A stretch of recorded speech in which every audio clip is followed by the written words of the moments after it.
السلام علیکم سامعین، 19 ربیع الثانی کی تاریخ شروع ہو چکی ہے، 3 نومبر ہے۔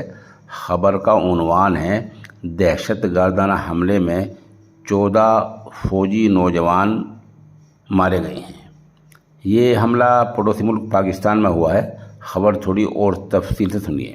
وہاں کے بلوچستان کا علاقہ ہے، پسنی سے اور ماڈا جانے والی سیکورٹی فورسز کی 2 گاڑیوں پر دہشت گردوں نے گھات لگا کر حملہ کر دیا ہے۔ پاک فوج کے شعبہ تعلقات عامہ ISPR کے مطابق افسوسناک واقعے میں 14 فوجی جوان لقمہ اجل ہوئے ہیں۔ علاقے میں کلیئرنس آپریشن جاری ہے، یعنی مہم جاری ہے اور ان لوگوں کو تلاش کیا جا رہا ہے۔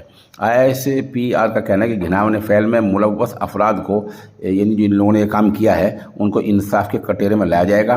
سیکورٹی فورسز ملک سے دہشت گردوں کی لعنت کے خاتمے کے لیے پرعزم ہیں۔ ISPR کا مزید کہنا ہے کہ ہمارے بہادر سپاہیوں کی قربانی ہمارے ارادے کو مزید مضبوط کرتی ہے۔